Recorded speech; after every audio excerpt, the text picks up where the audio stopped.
There's been a story dominating the news kind of over the weekend that I haven't seen anybody talking about, and it's really unfortunate. So we finally turn away from Olympics coverage and, frankly, Vatican drama and talk about a very real situation happening in the church in Nicaragua. There's a dictator there named Ortega who is, we'll say, is no real love for the Catholic Church, and he's taken every step imaginable to crush the church in his country.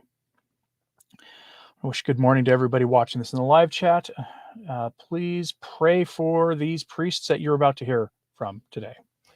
We go to cath.net, the German news outlet, kind of a German life site, sort of more moderate though. The headline: Nicaragua's church suffers from wave of arrests. 8 more priests were taken on Friday. No official information on details and reasons why. And you're probably not going to get any official reasons why, no explanations. Why would they? This is when people are doing overtly unjust things, they usually will rarely give any legitimate reasons for it. But here's the article.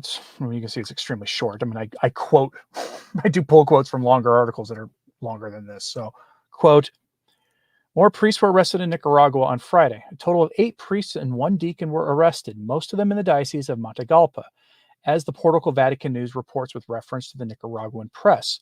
3 priests had already been arrested in the days before. The authorities have not yet made any official statements about the details and reasons for the arrests. This new escalation of arrests began on July 27th with the arrest of Frutos Constantino Valle Salmeron, an almost 80-year-old priest and administrator ad omnia of the Diocese of Esteli, which was previously the responsibility of Bishop Alvarez, who was exiled from the country. On August 1st, the religious feast day of St. Dominic of Guzman, 2 more priests were arrested. They were responsible for pastoral activities in Alvarez's Diocese of Matagalpa. According to the newspaper Despacho 505, the arrested priests are Jario Pravia, pastor of the Iglesia Immaculada Conception, the Church of the Immaculate Conception; Victor Godoy, vicar of Iglesia Immaculada Concepcion; Marlon Velasquez, administrator of Iglesia Santa Lucia, Church of St. Lucy Church; Antonio Lopez, pastor of the parish of Our Lady of Veracruz of the city of Dario; Deacon Erwin Aguirre of the Church of Nuestro Señor de Veracruz de Ciudad Dario, and it goes on and lists a whole lot of priests. Here's where it gets good. And by good, I mean revealing. According to estimates by human rights activists, at least 140 religious and 84 priests have been expelled from Nicaragua, forced into exile, or prevented from re-entering the country since 2018. The Diocese of Matagalpa has already witnessed the arrest of its bishop, Rolando Alvarez, who was arrested in December 2023 and sentenced to 26 years in prison in a show trial. Alvarez was finally expelled to Rome in January 2024, where he now lives in exile. That's a summary. Let's go zoom in a little bit here. As is always and often the case, Twitter is the best place to find these kinds of things. This is why I suggest X these days, I guess, even though I don't like calling it that. If you're not there, there are good reasons to be on Twitter. It really are. Really good reasons that you can get unfiltered news from there. You just got to use some discernment on trusting sources, but Catholic Arena is a pretty good source for this kind of news. Here's an example. This was tweeted out summer of last year, so this is not exactly a new phenomenon. Father Fernando Zamora has become the latest priest to be jailed by Daniel Ortega for speaking out against the dictator.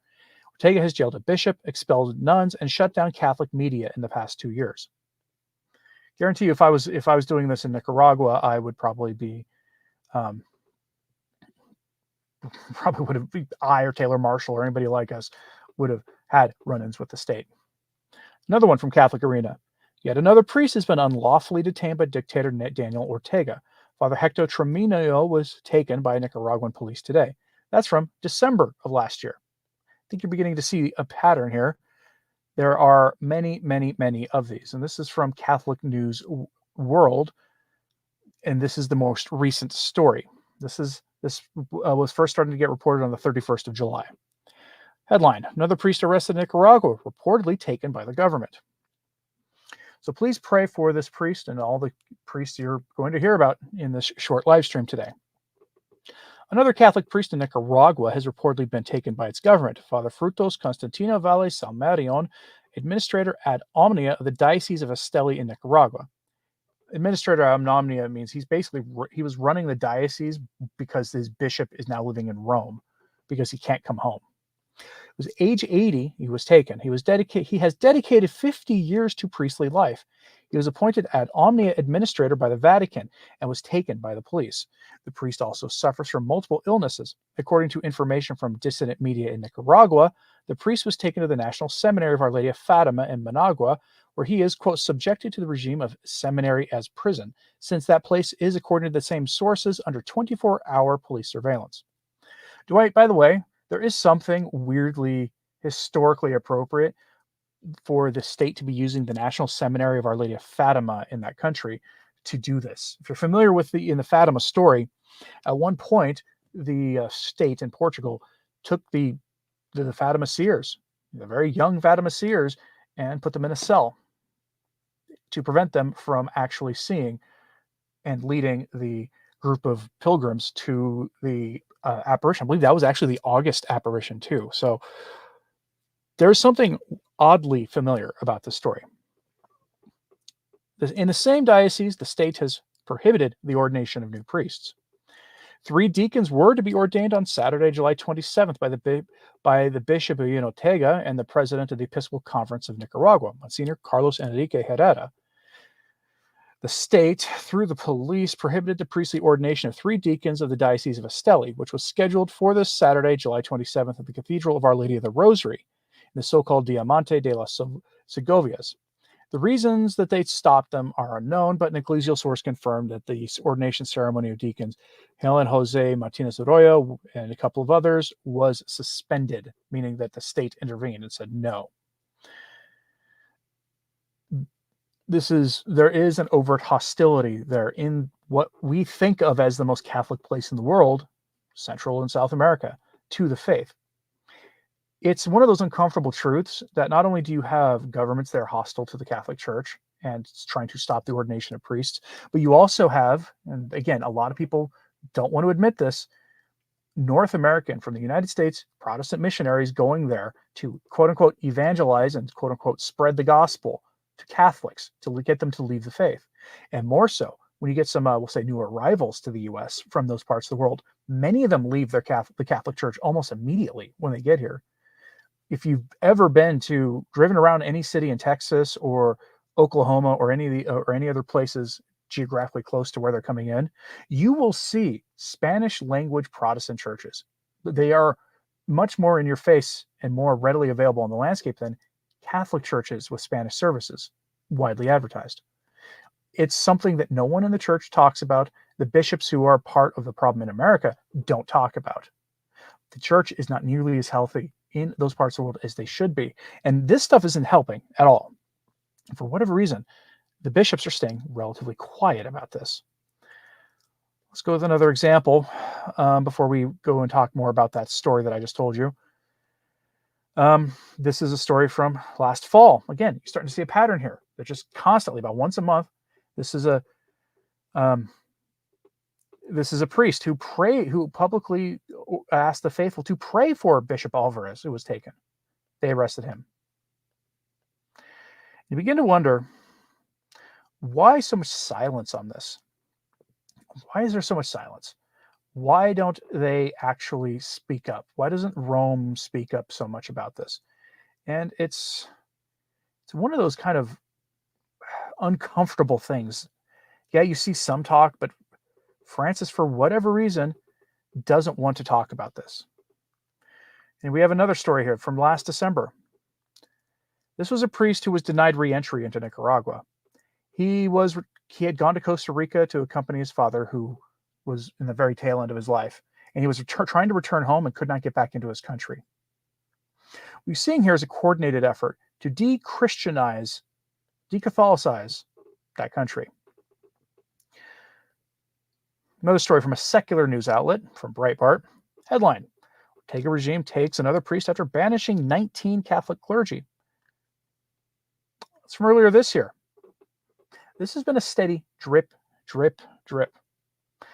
with nary any commentary on this from Americans who have the biggest platform. I mean, like, we'll be honest, we do.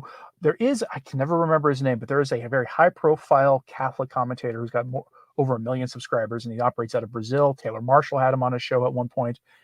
I do wonder if he is covering this. If you know who his name and his channel, and if he's been covering it, let me know in the comments or in the live chat.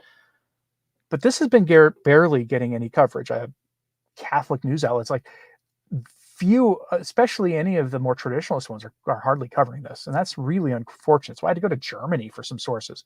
Thankfully, as you'll see in a moment, the Pillar is covering this too. But this priest here in this Breitbart story was taken after 19 members of the church's Catholic leadership was banished in the country. Like 19, like within a couple of days of it happening, they sent more of them out. And so we go to the National Catholic Register, again, for Father Frutos Constantino Valle Salmeron. This, an 80-year-old priest who stepped forward and did what the church asked of him, which was because there was extraordinary circumstances when the local ordinary could not be the ordinary of his diocese due to external pressures, to have somebody handle the day-to-day administrative duties of a bishop. He stepped forward and did it, knowing that of what was going to happen.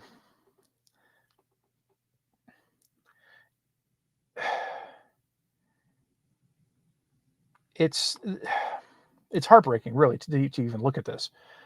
Here's some relevant details. The Diocese of Esteli has been without a bishop since 2021. Bishop Rolando Alvarez, the Bishop of Matagalpa, was appointed apostolic administrator in July of that year. But in August 2022, the prelate was first confined to his residence by the authorities, then taken and transferred in the middle of the night to Managua and kept under house arrest. In February 2023, he was sentenced to 26 years in custody.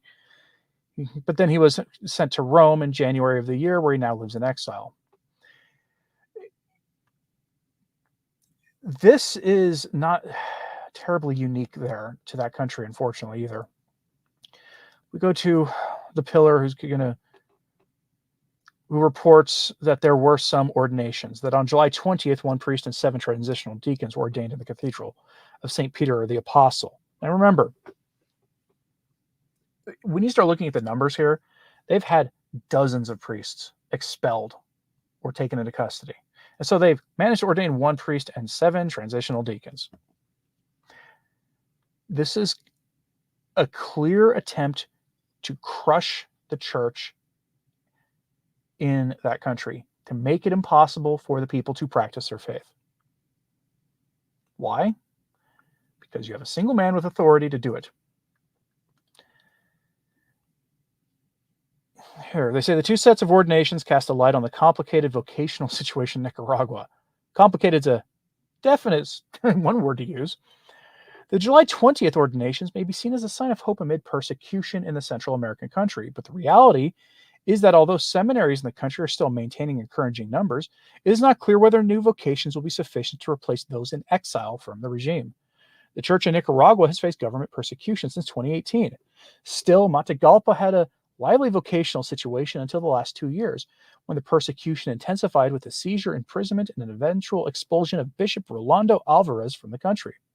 In the recent years, the government's opposition has led to the exile of almost 100 priests from the country. That's just exile. Counting priests who have passed away and a priest who left the priesthood, the Nicaraguan clergy has lost about 20% of its priests since 2019. And remember, folks, the worldwide vocations situation of the church everywhere has a vocations crisis.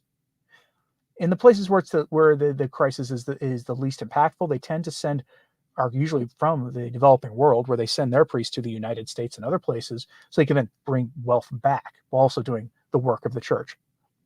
That's just how it is. I've spoken to some of these priests before, and they admit that they often get pressured by their dioceses to bring money back to help their diocesan operations and their parishes back in their home countries, especially with African priests. The situation in Matagalpa is particularly dire as 25 of the 60 priests of the diocese have been exiled. 25 of 60. It's like 40%. In total, Matagalpa has lost 40% of its clergy, mostly in the last 2 years. 9 of the 28 parishes in Matagalpa do not have a parish priest. Most of these parishes are in rural communities with small chapels that only had mass every other week or monthly before this all started. See how this is what's happening here? Now, even the main churches are unable to have mass every Sunday. Some are visited by priests from other dioceses or priests who already have other pastoral assignments but fill in when they can. Some rural communities are kept alive by lay people, deacons, or seminarians who lead liturgies of the word or prayer services as frequently as they can. Normally, this is not the kind of thing the church wants them to do at all, even under these bizarre times in the church. But under extraordinary circumstances, this is permitted as long as there's consecrated hosts available and somebody who is at least trained for extraordinary circumstances can do it. Preferably someone who's ordained with consecrated hands, like, say, a deacon. But they've also gone after diocesan radio and TV stations, meaning that 60 diocesan employees have no job. That, folks, is what's going on there.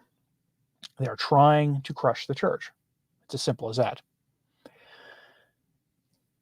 And I don't think I need to tell you this. Maybe you're not aware, but in the United States, there's been something interesting happening. The current ultra-Catholic president has decided several years ago to change rules for entry into the U.S.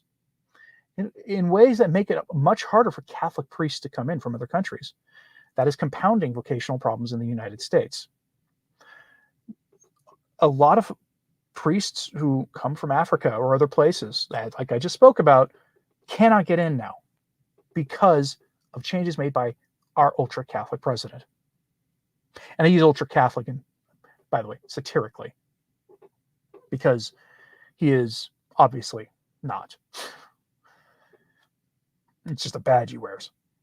But that's what they're doing, making it harder and harder and harder for Catholics to get the sacraments. So this is coming to a country here, possibly, if Harris gets in. That's what's likely to happen, because she is far worse than he is on all of these things. In every way possible, everything that people don't like about him, she's worse. Traditionalist Catholic says in American dioceses, it's often Nigerians and other Africans. Yes, the ones I have the most experience with, like in my diocese here where I live now, the ones I see are from India. The parish that's in my town has, for the entire time that I've lived in this state, a different priest from India. Every other year they get a new priest from India. But in Portland, where I'm from originally, there were priests from various places in Africa. Some of them wearing what almost look like suits with a Roman collar, which is strange. Maybe it's a cultural thing, I don't know. But when they would preach, any worry you had about their orthodoxy would go away, because they would say things that most priests from the United States would never say from the AMBO, but they got away with it because they're from Africa. Mary Dewar is asking for prayers for England. If you haven't been following what's going on in the UK in the news, please do so. They need your prayers, and I call it the consequences of their political process playing out, unfortunately. Michael John Dennis says a young Irish priest could not get a visa to enter the U.S. Interesting. To even enter at all? That's fascinating. Colleen says, you're not aware of that. I was not aware that Biden did that to priests from other countries. Yes, I'm worried about this political thing going on, appointing. Yeah. That's what's going on. So please pray for Nicaragua. Pray for the priests there. Pray for the laity. Pray that Rome does something. I mean, I'm not sure what they could do, but they could, in theory, try to get their allies in Western Europe and the United States to put pressure on that country to lighten up. Any final thoughts here? Oh, Michael John Dennis says African priests are being sent to parishes in rural Ireland now. Yeah, it's the only way the Irish are getting sacraments, because the SSPX had more ordinations, I think, last year than the church in Ireland did. To give you an idea, they will call it the regular church, because the irregular canonical situation the SSPX are in, fully Catholic, fully in union, irregular canonical situation. But that's what the situation is there. And that's what's going on. Um, can't say that, Sonny Jim, but yeah, that's a duly noted. Duly noted. If there's any final thoughts on this in the chat, please pray for everybody. Pray for Nicaragua. It needs it. It desperately needs it. And the conversion of the leader of their state to there, because I don't think I have to tell you, those who do this kind of thing to the church, things never go well for them in the long run. And as always, pray for the church. Anthony Stine, Ave Maria.